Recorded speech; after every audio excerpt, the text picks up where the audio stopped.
welcome very much to the 2019 dedication of Purple Heart Way. We appreciate every one of you for being here this morning. My name is Zane Jones. I'm the Veteran Services Coordinator and ADA Coordinator for the City of Columbus. So in addition to being the Veteran Services Coordinator for the City of Columbus, I also have the privilege and benefit of being an officer in the United States Marine Corps. And I've been thinking a lot about obligation of service because I get to do something really special this week. So this week I get to administer the oath of office to a close friend of mine who's making the transition to be an officer in the Marine Corps. And when thinking about the obligation of service, the oath, and so for those of you who don't know, whenever anyone enters the military, either enlisted or officer, they have to have an oath of office. There's two oaths, one for enlisted and one for officer, but they're largely the same, where you proclaim to support and defend the Constitution of the United States. And important about the oath is that it has to be administered and it has to be witnessed to be legitimate, right? So it's kind of like a knight can make another knight, so it takes an officer to make another officer, and it actually takes an officer to make enlisted, and to be witnessed for it. And when you're witnessing it, it's something really special. So first, it's usually the culmination of a lot of hard work on the part of someone who has achieved something, and within an instant, you're seeing them transform from a life of freedom to a life of service, from citizen to soldier. And at that moment, you know, because we live in this country, that that burden and obligation of service is not borne equally. Not all people's military service carries the same weight. And certainly for their families, not all of their service carries the same weight. And in times of war, unfortunately, young men and women are often wounded or worse in combat. And since the beginning of our country, from the beginning of our country, in some form or another, whether it's the Purple Heart, or the Declaration of Merit, our nation has been granting, I don't want to say awarding, but they have been granting the Purple Heart to those individuals to distinguish that service and to honor it. And I think, and I, as representative of the city, I can say as a community, we have to continue to bear witness to that burden. It's often said that freedom isn't free, but that cost of freedom also shouldn't be silent. Right? It has to have a witness. The burden of sacrifice has to have a witness. Because if it doesn't, if people just continue sacrificing and paying that cost and we don't know about it and we don't honor it in big ways and small ways like we're doing here this morning, then the lesson of the burdened many is not learned by the unburdened, or I'm sorry, the lesson of the burdened few is not learned by the unburdened many. And I just want to thank every single one of you for coming out here today to bear witness to that cost. It means a lot to all of us. It means a lot to the community and to the city. And with that, I would like you all to just join me and stand, if you're able, for the Pledge of Allegiance.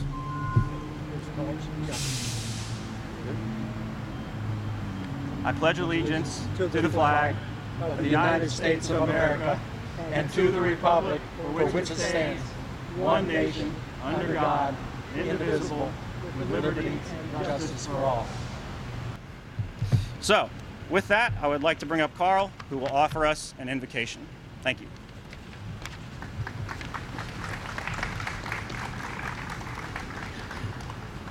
Those who know me know that this is not the normal prayer. What we're doing today and what we're honoring this year is the 50th anniversary of the lunar moon landing and of the Apollo astronaut flights and the astronauts from Ohio. Ohio has more astronauts that were in the astronaut programs than any other state. What I'm actually doing is the prayer is taken from what occurred 50 years ago on June 20th, when the lunar module landed on the moon. Buzz Aldrin did communion. These are his observations. In a little while after our scheduled meal period, Neil would give the signal to step down the ladder onto the powdery surface of the moon. Now was the moment for communion. Aldrin unstowed the elements in their flight packets. Aldrin put them in the scripture reading on the little table in front of the abort guidance system computer. Then Aldrin called back to Houston. Houston, this is Eagle. This is the LM pilot speaking. I would like to request a few moments of silence. I would like to invite each person listening in wherever and whomever he may be, to contemplate for a moment the events of the past few hours, and to invite each person listening, wherever and whomever he may be, to contemplate for a moment the events of the past few hours, and to give thanks in his own individual way. In the radio blackout, Aldrin opened the little plastic packages which contained bread and wine. Aldrin poured the wine into the chalice his church had given him. In the 1/6 gravity of the moon, the wine curled slowly and gracefully up the side of the cup. It was interesting to think that the very first liquid ever poured on the moon and the first food eaten there were communion elements. Before taking communion, Aldrin silently read a passage from the Bible, which he had handwritten. I am the vine, you are the branches. Whoever remains in me and I in him will bear much fruit, for you can do nothing without me. John 15:5. Today, as we honor those who have received the award for military merit, the Purple Heart, and to the Lord we say, freedom is powerful. It's a gift, a treasure. The most significant, important gifts in life are always worth fighting for. They come with a great price. They are not free. Somewhere along the way, someone paid dearly for the liberties we enjoy so freely today. But sometimes we forget. It's so easy to take them for granted. We enjoy freedom, but most of us have always had it. We're not fully aware of the men and women who paid dearly for the gifts we enjoy today. That price has been paid through many, many long years. This day we remember and pray. We show thanks for the many who have fought on behalf of our country, for all those who have protected our nation, for the men and women in uniform, we say thank you. There's great power and strength in the loyalty of your service because of these things. Thank you for reminding us of the incredible love and sacrifice displayed when one is willing to stand strong and fight for the freedom. The service of love and sacrifice on behalf of all people demonstrate the greatest love of all. The sacrifice of life was their gift. Because they were willing to pay the ultimate price, we can live free. Amen. Amen.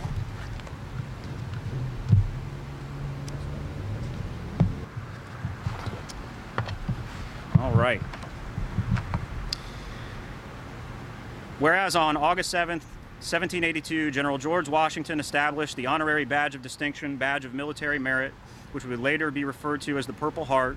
And whereas the Purple Heart was the first military distinction reserved for low-ranking soldiers, military honors up to this point in history have been reserved for officers and nobility. And whereas after the Revolutionary War, the Purple Heart fell into disuse until it was revived by President Herbert Hoover to honor the men and women serving in World War II. Probably World War I, not World War II. And whereas in 1982, President Ronald Reagan proclaimed the first week of August be recognized as Purple Heart Week to recognize the men and women of the United States military whom have received that distinction. And whereas in 2019, Columbus will recognize the Apollo 11 mission, which is celebrating its 50th anniversary this year. Apollo 11 was the first manned mission to land on the moon, and Ohioan Neil Armstrong became the first man to walk on the moon's surface. And whereas Ohioans have been pioneers in spaceflight, according to NASA, 25 astronauts are Ohio natives, having made nearly 80 space flights, with 3 of those flights being trips to the moon. Ohio astronauts have logged more than 22,000 hours in space.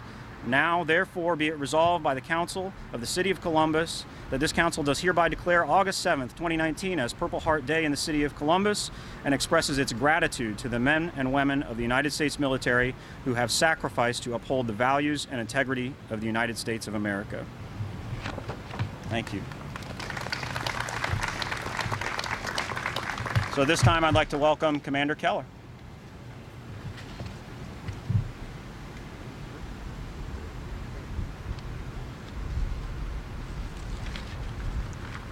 Good morning. As Carl mentioned earlier, we recognize certain groups during this week of National Purple Heart Day. As mentioned earlier, Ohio is home to pioneers in many fields.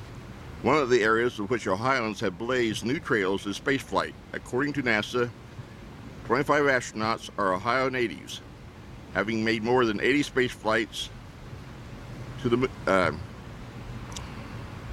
with 3 of those being trips to the moon. Ohio astronauts have logged more than 22,000 hours in space. Here are some of the most notable astronauts, covering the name of 3 of them here. John Glenn. Glenn, a New Concord native, was the first American to orbit Earth in 1962. Glenn returned to space in 1998 at the age of 77, becoming the oldest American to travel into space.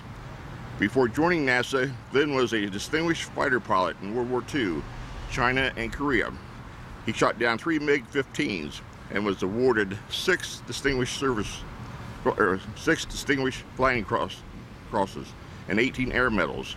In 1957, he made the first supersonic transcontinental flight across the United States. His onboard camera took the first continuous panoramic photograph of the United States. He was one of Mercury 7 military test pilots selected in 1959 by NASA as the nation's first astronauts. On February 20th, 1962, Glenn flew the Friendship 7 mission, becoming the first American to orbit the Earth and the 5th person and 3rd American in space. He received NASA's Distinguished Service Medal in 1962, the Congressional Space Medal of Honor in 1978, was inducted into the U.S. Astronaut Hall of Fame in 1990, and received the Presidential Medal of Freedom in 2012. Glenn also served the people of Ohio in the United States Senate from 1974 to 1999. The city of Columbus honors his legacy with the John Glenn International Columbus Airport. Next, Neil Armstrong. On July 20th, 1969, Wapakoneta native Armstrong became the first man to walk on the moon as part of the Apollo 11 mission. Armstrong remained with NASA, serving as the Deputy Associate Administrator for Aeronautics until 1971. After leaving NASA, he joined the faculty of the University of Cincinnati as a professor of aeronautics engineering.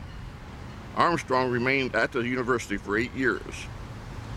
Armstrong received numerous awards for his efforts, including the Medal of Freedom and the Congressional Space Medal of Honor. Next, we recognize Judith Resnick. Resnick was selected to the NASA astronaut program in 1978 and participated in the first voyages of the Space Shuttle Discovery. Resnick, who was born in Akron, was a mission specialist aboard a Space Shuttle Challenger, flight STS-51L, when the orbiter exploded 73 seconds after liftoff, killing all 7 crew members. She was the first American Jewish woman to go into space flight as a mission specialist in the maiden voyage of the Space Shuttle Discovery, August to September 1984. On January 28, 1986, she was the mission specialist on the Space Shuttle Challenger when killed with all the crew members during a launch explosion from the Kennedy Space Center in Florida. She was posthumously awarded the Congressional Space Medal of Honor. Today, Chapter 500 pays tribute to the 50th anniversary of Apollo 11, which was the space flight that landed the first 2 people on the moon. Commander Neil Armstrong and lunar module pilot Buzz Aldrin, both Americans, landed the Apollo lunar module Eagle on July 20th, 1969. Armstrong became the first person to step on the lunar surface 6 hours later. On July 21st, moved out at 2:56 a.m. Aldrin joined him 19 minutes later. Among Armstrong said, "That's one small step for man, one giant leap for mankind," as he made his first step on the moon. They spent about 2 hours and 15 minutes together outside the spacecraft and collected 47.5 pounds of lunar material to bring back to Earth. Commander and modular pilot Michael Collins flew with Command Modular Columbia alone in lunar orbit while they were on the moon's surface. Armstrong and Aldrin spent 21.5 hours on the lunar surface before rejoining Columbia in lunar orbit. Apollo 11 was launched by a Saturn V rocket from Kennedy Space Center on Merritt Island, Florida, on July 16th, and was the 5th crewed mission of NASA Apollo program.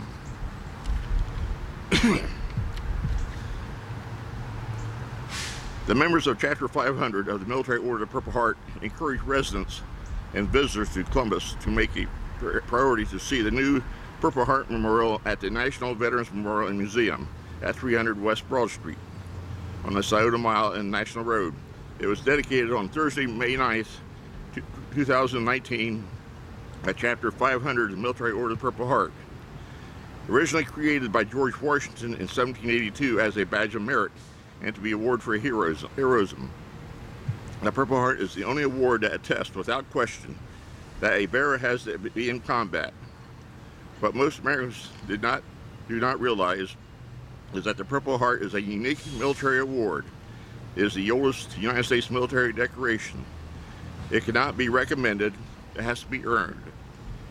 All gave some, and some gave all. Thank you.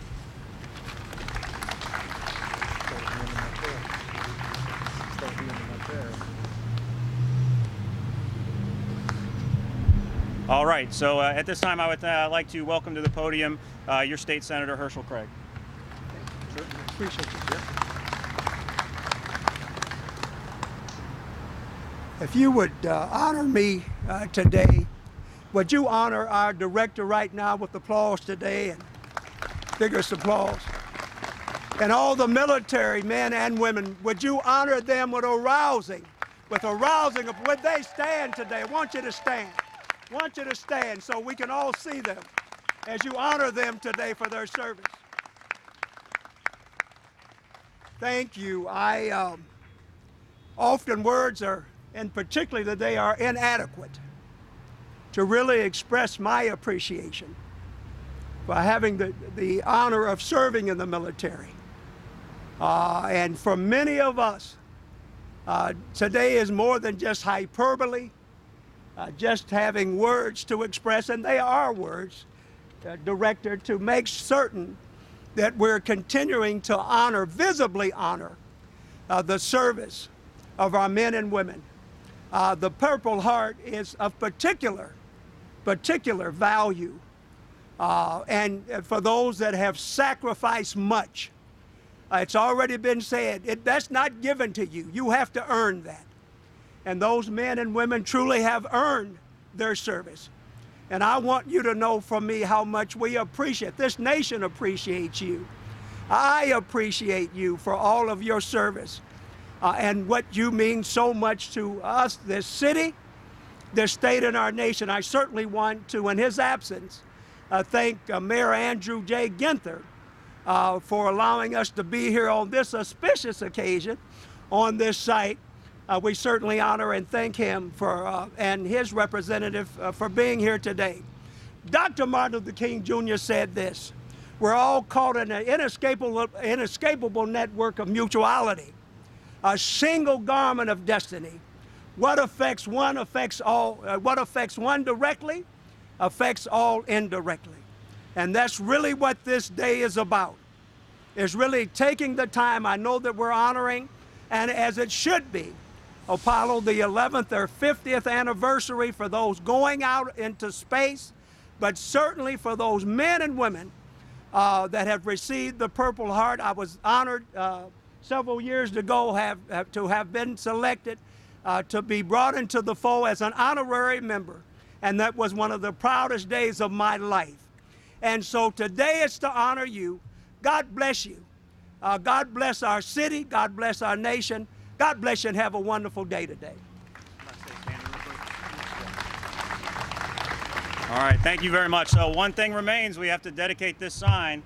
Carl, would you mind to stand? Commander Keller. So, 50th anniversary of Apollo 11. We literally have an Ohioan that went from Ohio to the moon, right? Does that take gumption and power, right? Yes, I see nods. Come on, a little participation. It's not that hard. Starbucks is across the street for those of you who need a little bit more energy.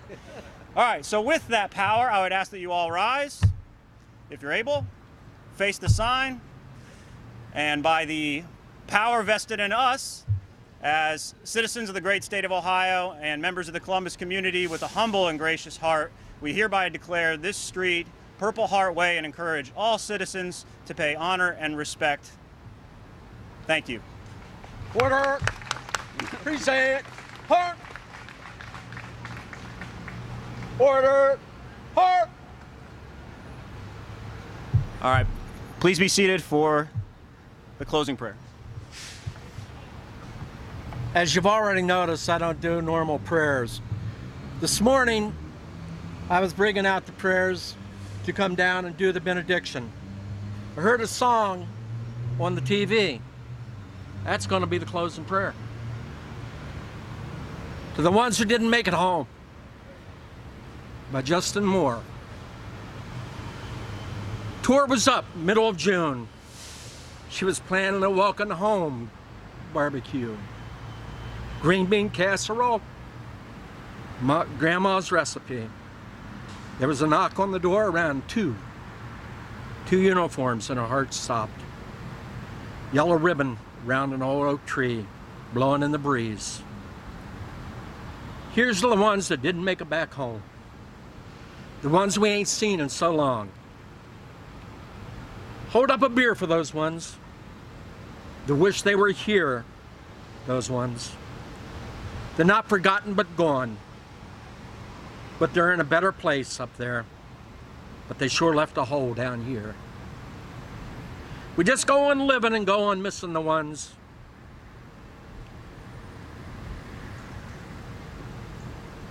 The ones that didn't make it back home. Back to that front porch.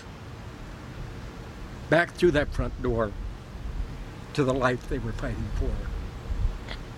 We just go on living and go on missing the ones that didn't make it back home. The ones that didn't make it back home. Lord, please bless all who gave some and some who gave all. Amen. Thanks, Don. All right. Thank you all very much for your attendance today, and I wish you a happy week and weekend. Thanks.